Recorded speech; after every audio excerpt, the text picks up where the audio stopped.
Hey everyone, welcome back to the show. And I'm really excited about this conversation today because I am fortunate not just to have one guest today. I have two guests. I have Allison and is it Delia? It's Delia. Yes, Allison and Delia here. And they are, I called them the dynamic duo before I hit record. They are a mother-daughter company. And I think you're really going to get a lot out of this conversation. You're really going to love their story. So welcome to the show, ladies. I'm really excited to have you here. Thank you for having us. We're excited to be here. And I know today that we are chatting about mainly visual branding and how we can actually control how people perceive us. And you guys do that through fashion. But first, I would love for you to tell us who you are and the story behind the style that binds us. So we are the mother-daughter duo behind The Style That Binds Us. We're from Alabama, but we live in New York City now. And so when it was time for me to choose a career when I was in college, mom was so sweet. And, basically when you're in college and you're preparing for an internship interview, it's really probably during midterms or something, like a very very busy time. So I said, Mom, let's split this up. I have 7 interviews. Will you please study the history of Chanel, Dior, etc., and I'll split it up for mine and then come back together, report back. That led her to rediscover her love of fashion, which led her to coming to FIT. They have an image consulting certificate. So she actually became an image consultant, a wardrobe stylist.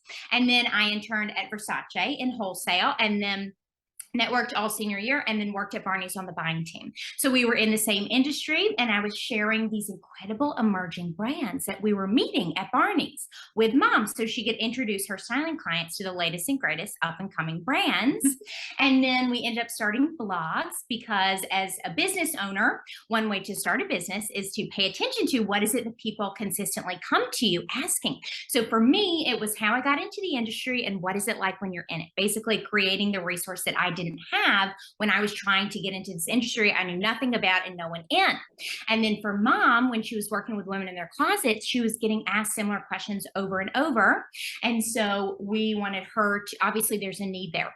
So we got her to start a blog to answer style questions. And also, as she was getting older and things were changing, I wanted her to talk about the aging process. And once she got the answers to those questions, of course, there was going to be a need there. And I was also interviewing emerging brands because I was privileged enough to get to meet these incredible brands, and you would not believe their stories. And I wanted to share that with others before it takes 5 to 10 plus years around the country and world for them to become mainstream.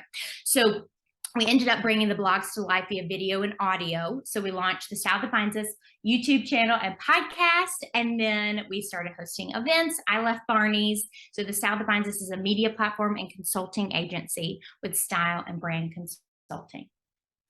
I just love that story. And the thing that I really heard, and you said it multiple times, and I think it's so key for the audience to really understand, is you kept listening to your audience and the questions they were asking. And that's what really drove what you were putting out there into the world. And I think that's what people miss when they are starting businesses or when they're building brands, is they start to create things or create content based on what they think they should do.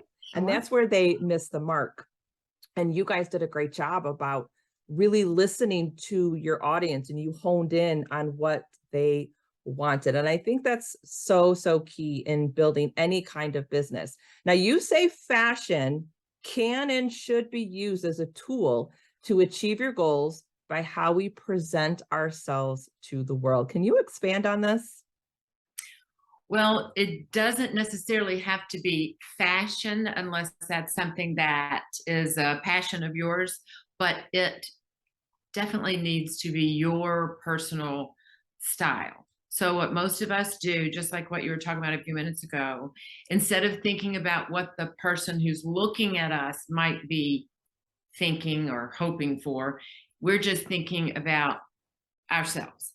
So once you know your body type, the colors that are best for you, all those kinds of things, and you sit down and really think through what you want your brand to look like, then you think, if I were coming to meet with me to hire me for services, what would I want that person to look like? What would make me feel good? So that's kind of looking outward instead of always just looking in, just like what you were saying. What I think people are wanting might not necessarily be what they're wanting, because that's just coming from within me. So think that through. And then the first impression, I mean, there's so many cliches about this, but usually a cliche is a cliche because it's true, right? So, a lot of people will come in, like when you walk into the room, when you leave the room, when you walk into a party, when you leave a party, and people say, it doesn't matter about my coat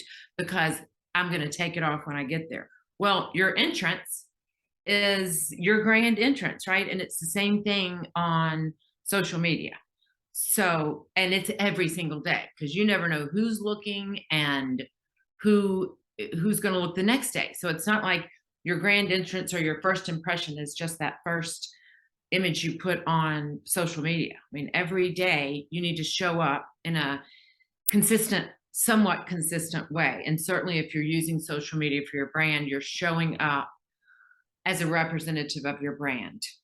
And that is really key. It's key inside of you to know that your outsides and your insides are matching, right? So you're not sending mixed messages to your brain.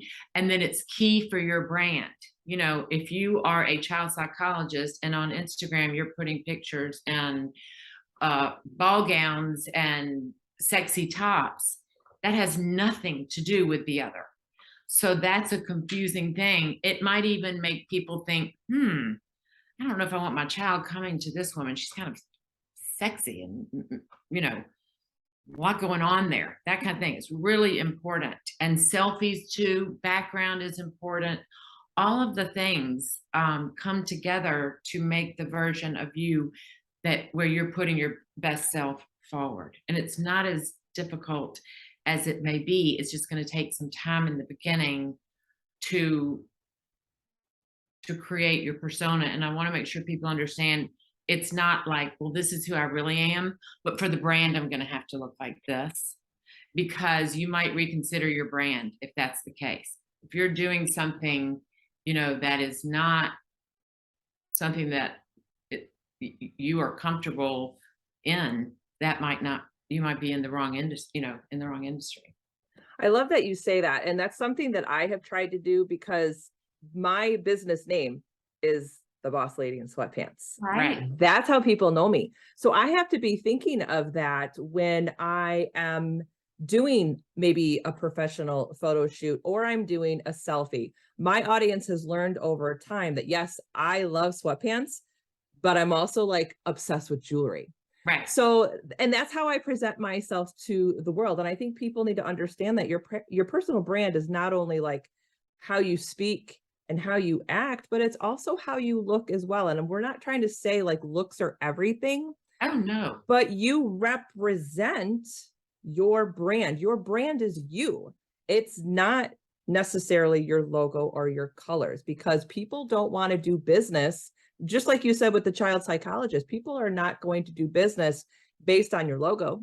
Right. They're going to do business with you based on who you are, how you present yourself, and how you represent your brand. So I'm so glad that you brought that up. My next question to you, though, and I think I just love to ask anytime I have anyone on for any sort of personal branding, I love to ask the question, for you, what is a visual brand? Like I said before, a visual brand is knowing that you're representing yourself. It's your visual brand is what you're putting out into the world about who you are without verbalizing it.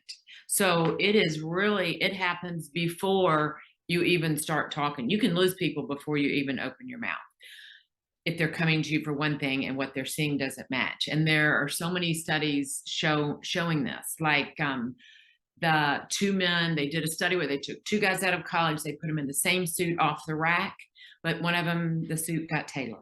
And they went on the same interviews, and invariably the one with the tailored suit got the job. But when the people doing the study came back and asked the interviewers who didn't know it was a study, why they had hired that person, they had assigned all these attributes. They said, oh, well, he's much more on the ball.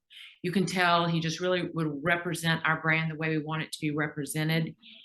He's intelligent, he's polished, he's well spoken, simply because the suit was tailored. That shows you the power of clothes. So, a lot of people say, I'm not interested in fashion. This really doesn't have anything to do with fashion, unless fashion is your jam. But if it's not, it has nothing to do with that.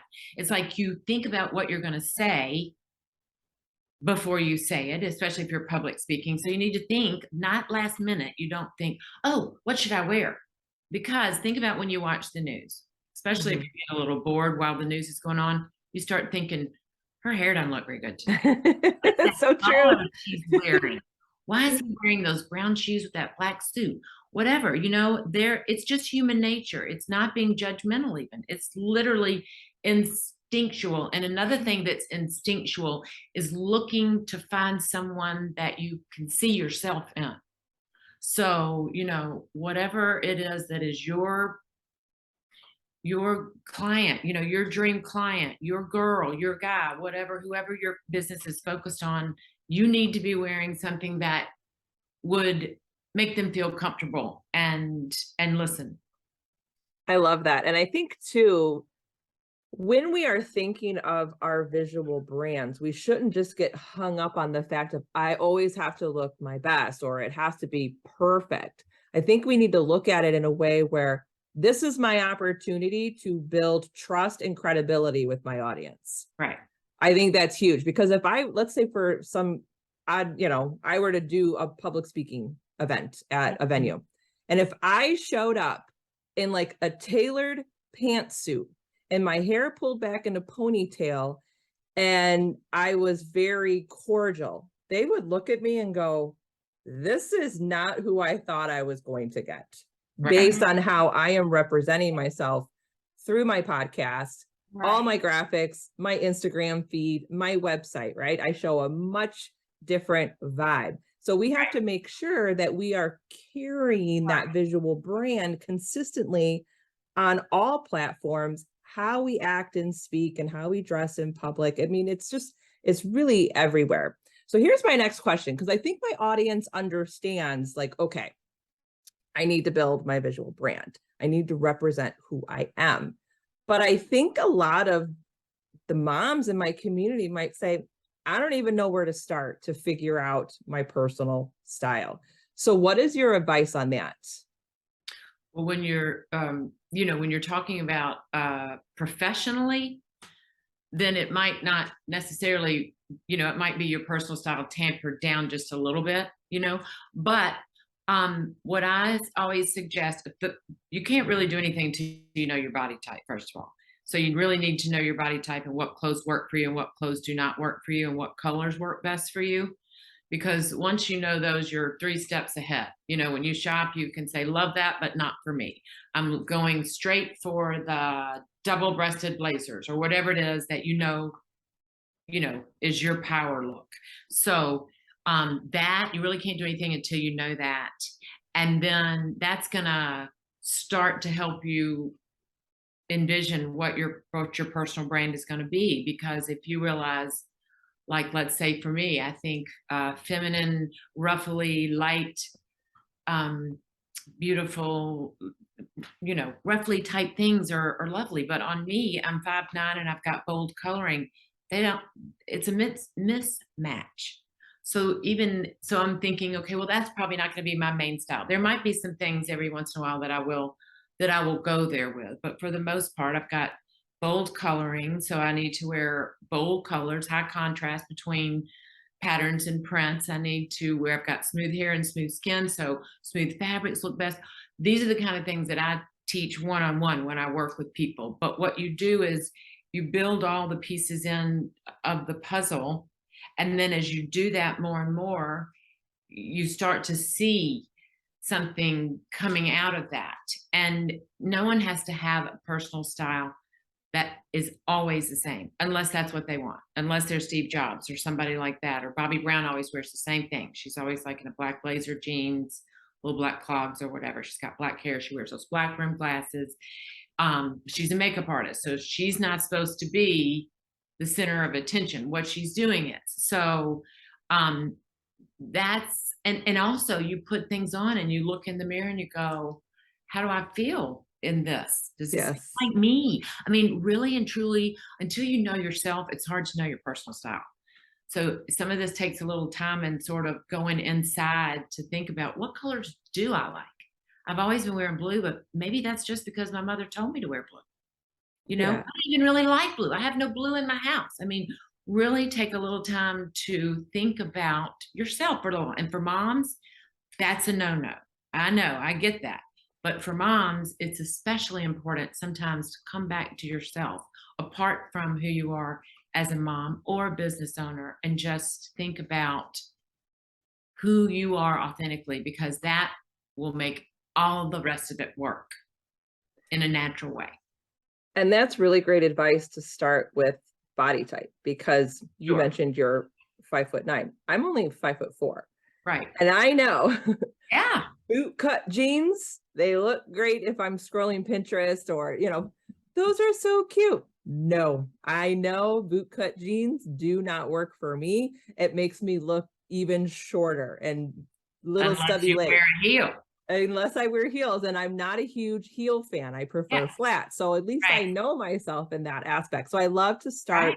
tell everyone to really start with your body type and just get in tune with who you are and not try to fit into some other persona per Right. se, or what you think society is trying to tell you to do, because we can easily be distracted Right. by everything else that we Oh, see. sure. What you're supposed to be, what you should Yeah, be. exactly. So, but I think many women, when they are in businesses, they will do professional photo shoots, and or they're going to simply snap some selfies. So I want to know from you, what should women be thinking about when it comes to what they're wearing for these photos? What do you think, like the top 3 tips that they should really pay attention to? Because the first thing I'm going to think of is like my top or my pants, but is there something else that we really need to be thinking about when we do these kinds of photos?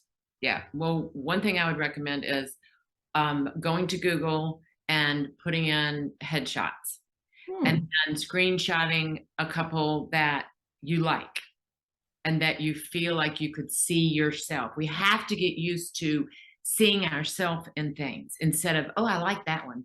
But it's like when you take a picture, if you have straight hair like me, if I brought a picture of Nicole Kidman and I said, I want this haircut, which happens to hairdressers all, and they're like, that's never going to work for you. Right. So when you look at headshots, if you're looking at a headshot of a model doing something, oh, this would be fun. Okay. Realistically, I don't look anything like that, but this person makes me feel good when how do you feel when you look at those headshots? So screenshot a couple of those. All right. And then think up like 3 or 4 words that describe your brand, your company, and then send those to the photographer ahead of time and say, this is the vibe I'm kind of going for. These are some words that describe my brand above just, we make copiers or whatever it is. I mean, come up with some words so that they begin. This is what my clients do for me before they come to me the first time. We kind of play a game of, so I start to get a picture more than just what I read, of who this person really is. So who this brand really is, what she wants the camera to bring out to use as a visual representative of her brand. That headshot with the white background and you're in the suit and the white shirt and your head on, it almost looks like a mug shot. That does nothing but it does the opposite of what you want. So wear solid colors. Find out where you're going to be in the headshot. Is it going to be a white background? If not, a white shirt is obviously not going to work. If it's a gray background, okay, a certain color that you were going to wear is not going to look very good against a gray background. So those are the kind of things you just, once again, be prepared, take a little time. Do not the day of say, oh my God, what am I going to wear? Wait, I gave that away. I had the jacket, but I gave away the shirt underneath. No, You need to know what you're wearing. It needs to be steamed and ironed. You need to know that your hair, anything that if it were you, you would be looking at the photo going, that's a weird haircut, or her earrings are awfully big for her face. Anything like that, anything that could be distracting away from your message, think that through. That's really great advice. And I love how you brought up the 3 to 4 words that describe your brand and personality. And I would even add to that, because sometimes it's really hard because you're so Sure. close to your business, that I've often given the advice, ask your spouse Mhm. and then someone else that's super close to you. And it's normally like your mom or your sister or a best friend.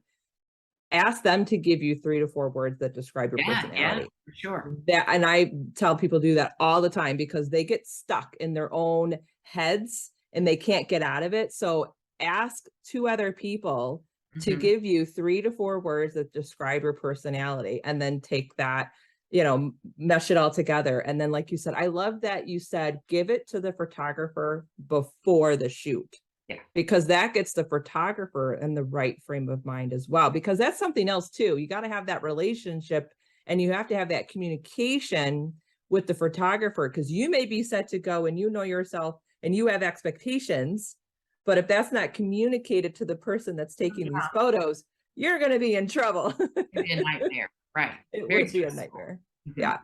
Well, this is awesome. Do you guys have any other tips for visual branding, especially for moms who are building a personal brand online? They want to be visible, they want to build that credibility, and they want to grow that community. So fashion is your nonverbal communication to the world of who you are. So you say so much without speaking, and it's less about creating a persona.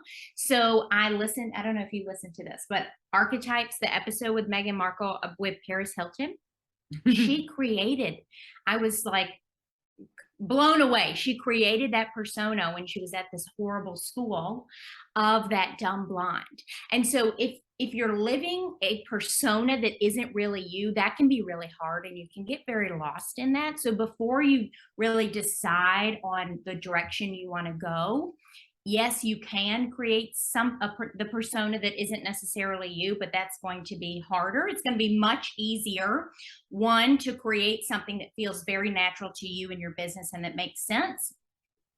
And we have a YouTube video about how to define your personal style. So I can send that to you. So that's one thing, but I'm not sure if you tell your consulting clients this or your audience, but basically online, you want to build, it is the lifestyle that your customers, your audience are buying into.